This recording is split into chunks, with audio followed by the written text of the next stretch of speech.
Hello world, welcome back to another episode of Camp Basketball. We're starting day 41 in the dark.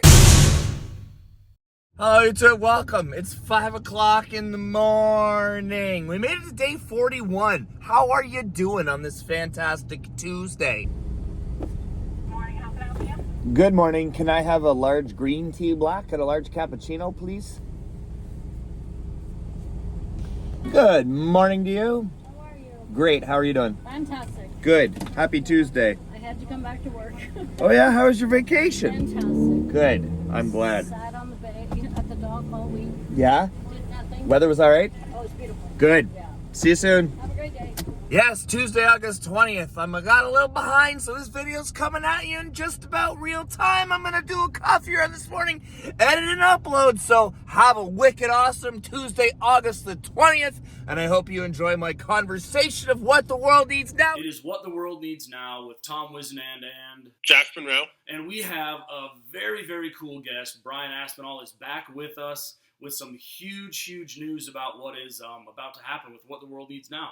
Brian, thanks for being here. How you been? What's new? Thanks for having me. Oh my God, what's new? You got a minute? We got the time. Well, I quit my final teaching job. I said, forget it. Did not renew my contract there when we hit 2024 in the winter semester. And I said, I think I'm going to leave higher ed and go it on my own. So we've been rowed for a semester and a half, and it feels great. And you're busy building, constructing, doing all kinds of stuff up there. I say up there because we're based in Nebraska, the United States, down south. Up in Canada. Yeah, whatever funds the creative endeavors, right? I walked away from a pretty cushiony paycheck up here on Canadian soil. Canadian teachers do all right. And, now I work full-time all summer. So not that I didn't before. I didn't take summers off when I was teaching, FYI people. But I'm certainly working 60 hours a week right now, that's for sure. And it seems like things are going pretty well. We're following you on Instagram and all the social media that you have. What's it been looking like since you've left higher ed, since you've been going rogue? It's actually been something I wish I would have done years ago. You sit with that paycheck. There's security there. There's comfort there. You feel you're attached to something. Everybody always said, Brian, the second you leave, your credibility goes out the door. The second you leave, you're not credible anymore. And I finally got sick and tired of that narrative because I've probably reached more kids on my own than I ever did prior. So I just said, forget it. We're blazing the trail. I don't know any other groups that are out there. I don't know too many educators that disappear and go on their own versus moving into a corporate space or a startup world. So we're having fun, blazing a trail, trying to bring as many educators along with us that want to sort of be a part of something. Codebreaker was described as a movement this year, and that was really cool to hear. I know that Codebreaker is the fastest growing educational company in Canada, and I guess this is where we let the cat out of the bag. Josh and I are super stoked to partner with Codebreaker and you and your team and bring What the World Needs Now to your team and be part of it and be part of the movement and be part of changing lives and encouraging kids all over the world and encouraging educators to be the best versions of themselves and really break down the four walls of education and inspire people. So, Brian, this is incredible. Thank you so much. Super stoked. I'm so stoked for this. When I was in a classroom, everybody said, if you want to make change, you have to go into leadership. And I was like, do I want to be a principal of one school? I don't know. Do I want to be a superintendent? I don't know. So this opportunity that's presented itself to me has opened doors for me to find folks that want, that are still affiliated with teaching or still in the classroom, but still get to want to do their passion project and have that spotlight shone, because we're all doing very similar things in parallel, right? We're all chasing the same greatness, but we're all being instructed by our siloed districts. And we talk about student silos and classroom silos and geography silos. Well, we have school district silos too. So Codebreaker as a passion project for myself gets to sort of leverage the passion projects of other educators as well. And you're talking about passion projects. I do that in my classroom, but for those that might not know, can you just break down what a passion project is? Because you have opened that up to a huge scale. Like, I think about it in a classroom, and it's pretty small for a kid, but the impacts can be so huge, and you're living that. Yes. So this is an interesting story. I have to tell you a little story here. If you've got we call Cole's Notes. I'll give you the Cliff Notes version. My second book was called Blockbreaker, and it was about how to use Minecraft for computational thinking in a classroom, basically through a math lens. If one Minecraft block is a cubic meter, go have fun with your math curriculum. It's all in there. You just have to go and search it out. We teach French up here, right? Because that's our second official language in Canada. And I had a grade 8 student. He was in my classroom with an iPad, and he was a student with autism. He had an IEP and all the accommodations and some modifications, but we knew he was gifted in there too, right? There was a lot of moving parts here. His parents came in and said, listen, we're really tired of his detentions and him being suspended because he punches people in French class. And, we were kind of like, well, how do we get the punching under control? And the parents were like, hello, have you met autism?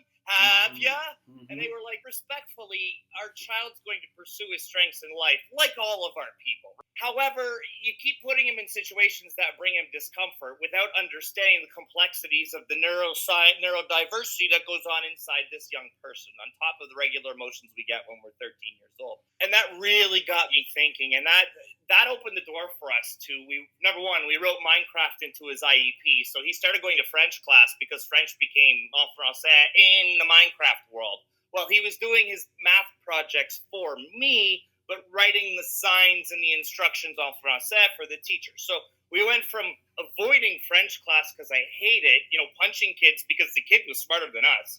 He was like, if I punch this kid, I'm going home to play on my iPad. Like, this school's stupid, right? So if we could get rid of that barrier, all of a sudden he's in French class and he's absorbing it. He's there. He's with his peers, all the other pieces that come along with that. Well, that really got the sparks going here on the passion project idea. This is almost probably a decade ago now. I had another group of students. See, I was that 8th grade teacher who was always told, how do you prepare kids for high school? And I'm like, not my job. High school needs to prepare for what's coming. Yeah, totally. And these kids wanted to take apart a lawnmower, and I'm like, I don't know, go ask the principal. You can't take apart a lawnmower in elementary school, but in high school, you're not supervised, smoke cigarettes, and play with gasoline all you want. So the principal said, yeah, you can take apart this motor. And, we're looking at the oil cap, and it says 5W30 on that. And they're like, what does this mean? And I'm like, oh, my goodness, we do viscosity and particle theory in grade 8 science. So again, when I start seeing my curriculum spill over into what these kids are talking about, I started letting them pursue their passion projects more and more and more and more and more and more and more. And it didn't mean like more freedom in my classroom. It just meant everybody has to write a procedural piece of writing, but the topics don't all have to be the same. How do you play this board game, or how do you make pizza? That's where passion projects, the idea was really born. And then we have a program in grade 8 here in Ontario where students have to identify their strengths and what they want to do in life. And the idea is they have to start thinking about their grade 9 course selection forms, because they get some choice in 9th grade here. Well, a student said, your computer science was your undergrad? Like, you have a degree in computer science? I was like, yeah. They're like, why are you a grade 7 teacher? Like, they were like, I was insulted, They were like, why don't you go invent TikTok? What are you doing here? And that was it. That was the intersection right there. I built my first of 4 apps that year, and the rest is history. It was, a kid said, why aren't you practicing what you preach, so to speak? And the intersection of computer science and education was born for me as not only a teacher, but as a developer. Started to create programs I couldn't find. Like, I was building a whiteboard app to share math documents well before Google even existed. Like, this was before my school had a Google Drive, a Google Draw, any platform. And that's kind of how it was born. And as it grew and grew and grew, and I started to take that. I told you it was going to be a long question. Good thing we're editing this. A long answer, rather. You asked about passion projects. And then we hit the era of housing crisis. And I live near waterfront. I grew up near the lake, and waterfront's tripled in price, right, in the last 5, 6, 7, 8 years. And somebody said to me, what are you going to do when coding is done? And I said, what do you mean? And this was before the pandemic. They said, coding has a shelf life. I said, I don't understand. Well, you really think you can do consulting under that, brand forever? And I said, probably. I mean, we still teach cursive writing, so I don't know, probably. And side note, AI just ramped it all back up because everyone's like, we need the coding guy again. So I didn't go anywhere. But the truth is, we wanted to sort of take it into the leadership space, and we still want to do the content, how to code. But I've grown beyond that. We've got a lot of people that do that. We have apps that do that now. That wasn't the case when I started. So how do you break it into that leadership? How do you break into that leadership world? without chasing the admin route in education, well, then it becomes community involvement. So Codebreaker is now, how do we do affordable housing at the lake? Tiny houses, X, Y, and Z. But then it was like light bulb moment. Like, if I record myself building tiny houses and then I say it's my portfolio because I'm a teacher and I put it online, it grows and I get paid again. It's like, why haven't we been doing this for the last 30 years? When I was with a school district, I had to write an annual learning plan. Nobody ever paid me for that. But if I fire it up on YouTube now, I get paid. So I really do like to practice what I preach and sort of model the work is life, life is work. Find what you love to do, figure out how to monetize it, figure out how to create a passive income stream, and then figure out how to use that passive income stream to create 12 more. And then bring those that want to join you and go out and try and change the world together. That's the long-winded version that I promised you would be the cliff notes of passion projects that started with parents once. Not mine. Well, I love the cliff notes, and those are some pretty. We'll edit that out. That's good. Something I really identify with that you said was, throughout all this is that there's this human connection, right? Like through coding and through Minecraft and through everything. It was really about the connection that you made with this student and the student's parents, and even your work you're doing now outside of the classroom. It's about connecting educators and bringing that human aspect of loving to code or finding your own individual passion project. And that human side of things, I know from my own experience in my own classroom, you can't underestimate the power of that. I completely agree. I've worked, we all have, there's folks in every industry, trying to be politically correct with my words. As we climb corporate ladders, be it school or other, egos form, and we try and develop emotions and feelings around promotions and colleagues. And we can't forget we're in the people business, and not only at the same level, the people we work with, but the people that are watching, Yeah, and see, I connected with all that you were saying with the community aspect. Like, we are in the people business, and part of our job as educators, as somebody in that realm, is to bring the community together. And how do we grow together? And what you're saying is doing that. It's bringing people together, and it's helping us grow into a place where we're going to be ready for what's next. It's funny. Mr. Coder over here, because I lived so rural, I had dial-up internet until like 2017 or 18. My YouTube channel is 25 years old. Like, if you go look at the About page, I joined 2020, teaching other pieces. I'm still chasing sort of my childhood dream of YouTube now into my 40s because I have the time and access to internet to do that. Man, I've got a lot of kids that talk about, I want to be a YouTuber. That's like all they talk about as they grow up, and how powerful to have you and others that are in education to sit there and say, hey, if you want to do it, here's how, right? Like, you gotta know what you're good at, you gotta practice it, and you gotta perfect it.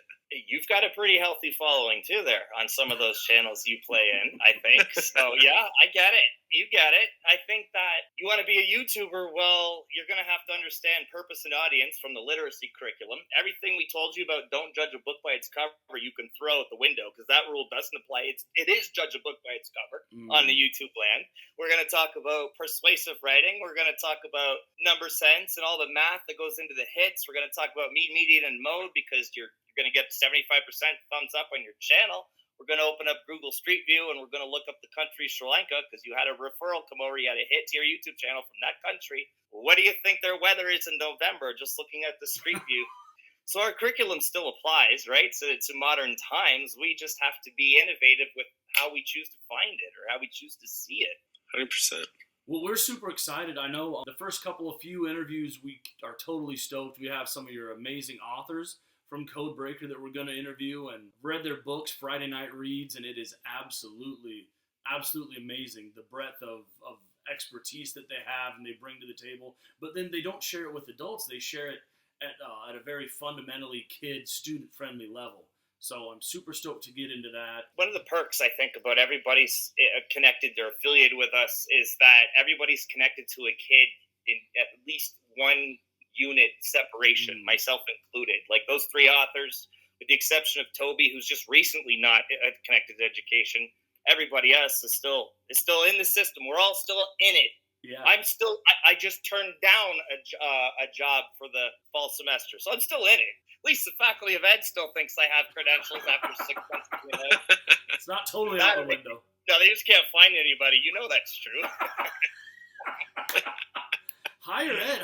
I tell you what, that's an interesting field. We could talk all day about that, I think. If you want to be a principal or prof, I mean, they're giving them out at the gas station these days. Maybe not where you're from, but up here in Canada, we can't find anybody. People, it's hard to find. Well, I'm super stoked, Brian. This is going to be amazing. I cannot wait to get rolling on this, and we'll have them out soon.